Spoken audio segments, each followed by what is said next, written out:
تو ہماری آواز نہیں بند کی جا سکتی. میرے لیے ایک بڑا خوشگوار تجربہ ہے کہ میں باچا خان کے حوالے سے بات کروں، جس کی ایک بڑے طویل عرصے سے خواہش بھی تھی کہ ان کی فلسفی، ان کے نظریے، ان کی فکر، ان کے ادراک، ان کے افکار کے حوالے سے جو ہے وہ بات کی جائے، پڑھی جائے، سنی جائے، جو کہ بہت کم سننے کو ملتا ہے.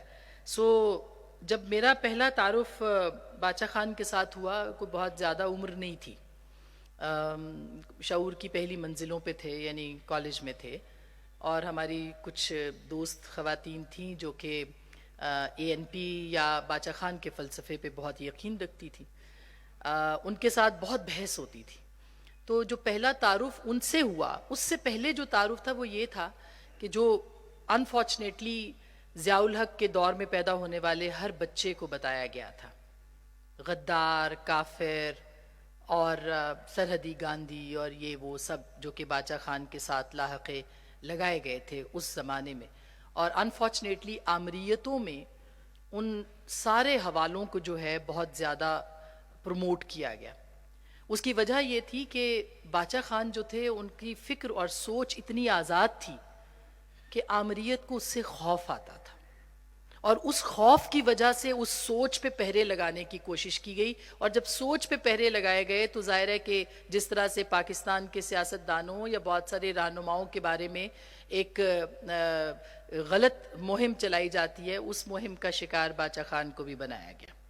لیکن وہ اتنے بڑے تھے کہ ان کو کوئی فرق نہیں پڑا. باچا خان کی فکر اتنی اونچی تھی کہ بونے ان کو چھو نہیں سکے.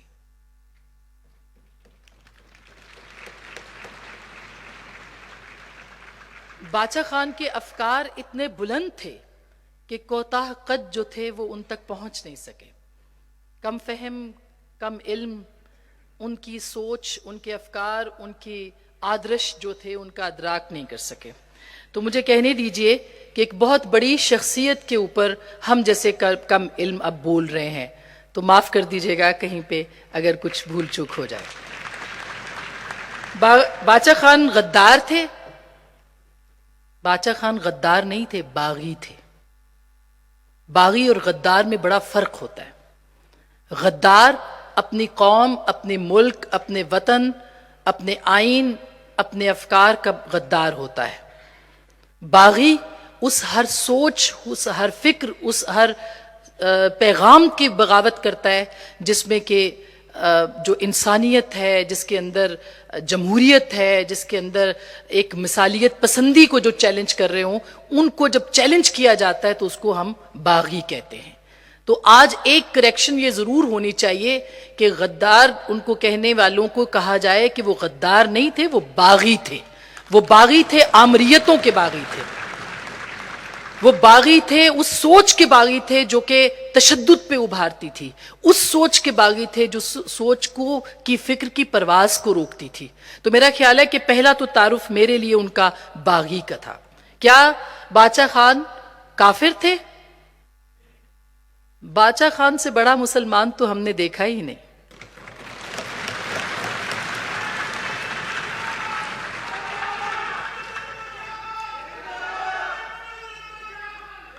اور میں ایک پنجابی ہوتے ہوئے یہ بات کر رہی ہوں کیونکہ میں نے ان کو سمجھا ہے کسی حد تک، اس لیے میں یہ بات کر رہی ہوں.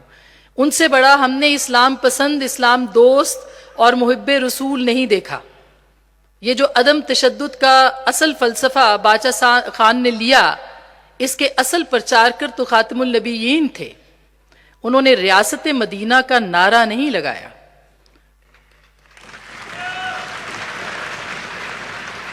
انہوں نے ریاست مدینہ کا نعرہ نہیں لگایا، ایک محب رسول کی طرح عمل کر کے دکھایا.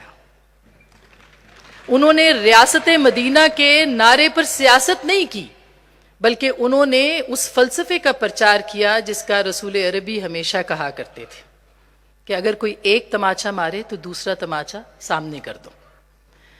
اور مجھے یہ پڑھ کے بڑا خوشگوار مجھ پہ حیرت ہوئی کہ لوگ کہتے ہیں کہ گاندھی عدم تشدد کے فلسفے پہ یقین رکھتے تھے. گاندھی نے یہ فلسفہ کس سے لیا وہ کسی کو نہیں پتا. گاندھی خود کہتے ہیں کہ میں نے یہ فلسفہ باچا خان سے لیا.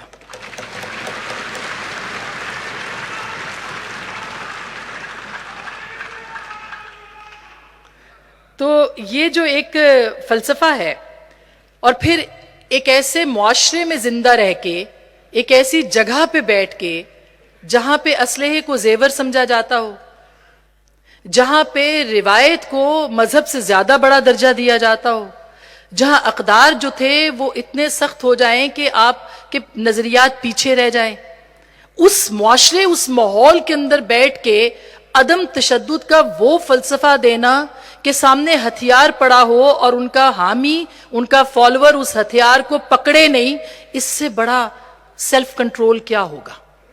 اس سے بڑی جدوجہد اور جہاد کیا ہوگا کہ آپ اس بات کے اوپر یقین رکھیں کہ آپ کا اسلحہ، جو آپ کا زیور ہے، وہ آپ کے سامنے پڑا ہے، لیکن آپ نے اس کو اٹھانا نہیں ہے۔ یہ ایک پختون کے لیے اس سے بڑا چیلنج باچا خان نے کوئی دیا نہیں تھا۔ اتنا بڑا چیلنج، اتنا بڑا کام کہ آپ نے پختون کا زیور سائیڈ پہ کرا دیا اور آپ نے کہا کہ چلو اب اپنی سوچ سے لڑو، اپنے بیان سے لڑو، اپنے انداز سے لڑو۔ یہ ولی کیا کرتے ہیں، یہ کام انسانوں کے نہیں ہیں، انسانوں میں چھپے ولیوں کے ہیں۔ ایک ایسی فوج بنا دی جو یہ نہیں کہتی تھی گراؤ، جلاؤ، آگ لگاؤ، بلکہ ایک ایسی فوج بنائی جو کہتی تھی کہ ہم خدا کے خدمتگار ہیں اور ہم خدا کے پیغام کو، محبت کے پیغام کو، انسانیت کے پیغام کو، عدم تشدد کے پیغام کو پھیلانا چاہتے ہیں۔ روشن خیالی کی بنیاد رکھی، سوچ پہ لگے ہوئے پہروں کو اٹھانے کی کوشش کی، اور یہ باچا خان جو تھے انہوں نے اس فلسفے کی بنیاد رکھی جو کہ پختونوں کے لیے خواب تھا، وہ تعبیر لے کے آئے۔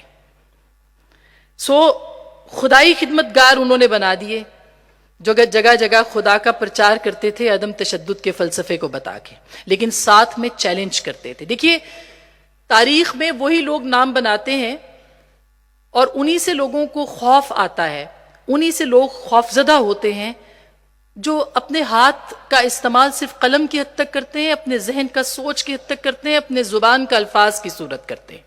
اس سے بڑی نہ جنگ ہے، اس سے بڑا نہ کوئی جہاد ہے، اور نہ ہی اس سے بڑی کوئی جدوجہد ہے جو کہ بغیر ہتھیار کے کی جاتی ہے، اور اسی سوچ کو، اسی افکار کو، اسی نظریے کو، اسی بیان کو جو ہے وہ کنٹرول کرنے کی کوشش کی جاتی ہے، اور یہی باچا خان کے ساتھ ہوا، ان کو اسی طرح سے کنٹرول کرنے کی کوشش کی۔ تو خوف باچا خان کے نظریے سے تھا، کن کو؟ جنہوں نے اپنے تشدد کی بلبوتے کے اوپر جو ہے وہ سیاست کرنے کی کوشش کی۔ خوف اس سوچ کے ساتھ تھا جو کہ چیلنج کرتی تھی کہ ہتھیار کے بغیر بات کر کے دکھاؤ، ہتھیار کے بغیر اپنا پرچار کر کے دکھاؤ، ہتھیار کے بغیر اپنی سوچ کو پھیلا کے دکھاؤ۔ تو یہی ہوا آمریتوں کے دور میں، اسٹیبلشمنٹوں کے دور میں، یہی کچھ ہوتا رہا کہ اسی طرح سے آپ باچا خان کو کنٹرول کر سکتے ہیں، ورنہ وہ تو ایسی پرواز ہیں جو کہ آسمان تک جاتی ہے اور پھر انسانوں کے ذہنوں میں بیٹھ جاتی ہے۔ ایک سوچی سمجھی کوشش کے تحت پورے معاشرے کو شاہ دولے کا چوہا بنانے کی کوشش کی گئی، ان کے دماغوں کو جھکڑنے کی کوشش کی گئی۔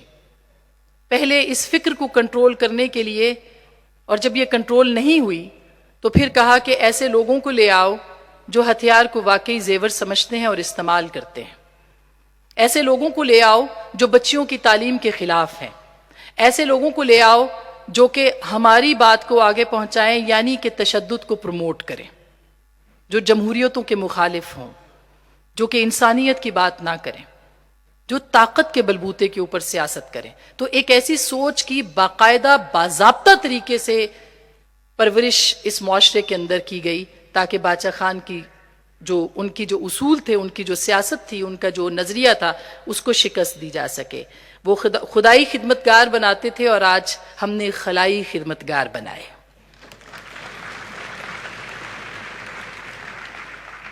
یہی وجہ ہے کہ جب وہ باچا خان کی سوچ پیچھے ہٹی تو پختونخوا ان لوگوں کے کنٹرول میں آ گیا جن کا سیاست سے تعلق نہیں تھا، تشدد سے تعلق تھا، وہ جو سہولت کار تھے۔ وہ جو پیچھے بیٹھ کے ان کی سہولت کاری کرتے تھے، جو طالبانائزیشن پہ یقین رکھتے تھے، جو ان کو دفاتر کھولنے کی بات کرتے تھے، اور آج بھی ان کا گٹھ جوڑ جو ہے ان کے ساتھ ہے، یہ اسی صورت ہوا۔ اب اگر آج کے دور میں باچا خان ہوتے تو وہ کیا کہتے؟ میں یہ سوچ رہی تھی آتے ہوئے کہ باچا خان اگر آج کے دور میں ہوتے تو وہ کیا کہتے؟ وہ سوال پوچھتے کہ وہ پختونخوا کہاں گیا، جس پختونخوا میں ایک ایسا ورکر بھی تھا عبدالغفار خان کہ جس نے ہتھیار اٹھاتے ہوئے مجبوری میں وہ ہتھیار نہیں اٹھا پا رہا تھا، خودکشی کر لی، ہتھیار نہیں اٹھایا۔ ایک ایسا ورکر بھی تھا نا، تاریخ میں ملتا ہے ہمیں۔ تو باچا خان پوچھتے کہ آج وہ ورکر کہاں ہے، وہ لوگ کہاں ہیں جو کہ باچا خان کے فلسفے پر عملی یقین جو تھے وہ کرنے والے تھے۔ تو میرا خیال ہے مختصراً کہ آج اگر پختونخوا کی سیاست کو دیکھیں، پختونخوا کے معاشرے کو دیکھیں، تو آج ہمیں باچا خان کی پہلے سے کہیں زیادہ ضرورت ہے، اور اس کی وجہ وہ فلسفہ ہے، وہ نظریہ ہے، وہ سوچ ہے، جو کہ آج ایک مرتبہ پھر جب خیبر پختونخوا میں دہشت گرد اکٹھے ہو رہے ہیں اور ان کے سہولت کار بھی اکٹھے ہو رہے ہیں، تو اس نظریے کو شکست دی جائے اور یہ بتایا جائے کہ باچا خان جو ہے وہ آج بھی زندہ ہے۔ اب ہم دیکھ کیا رہے ہیں کہ خیبر پختونخوا میں جو ابھی پشتوں میں کچھ بھائی میرا بول رہا تھا، مجھے سمجھ میں نہیں آئی، لیکن جو جگہ جگہ لوگ نکل رہے ہیں، باجوڑ میں، سوات میں، اپرائزنگ، ایگزیکٹلی جو یہ ہو رہی ہے، یہ جو وزیرستان میں نکل رہے ہیں کہ جیسے ہی ان کو لگتا ہے کہ دہشت گرد دوبارہ اکٹھے ہو گئے ہیں تو وہ سب کے سب جو ہیں وہ سڑکوں پہ نکل رہے ہیں، ان کے پاس شاید رہنما نہیں ہے، وہ خود نکل رہے ہیں۔ اس کا مطلب یہ کہ وہ باچا خان کے فلسفے پر آج بھی اس کے پیروکار ہیں۔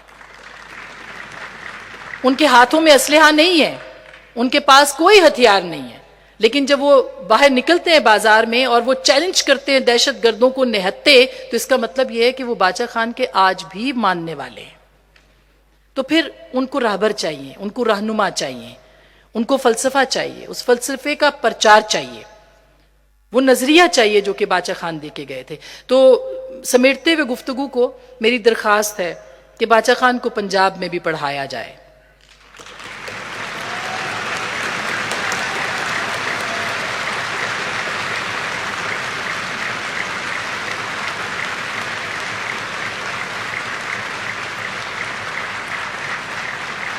اور دلچسپ بات تو یہ کہ زیادہ تر پنجابی بھی آج اسی فلسفے پہ یقین رکھتے ہیں۔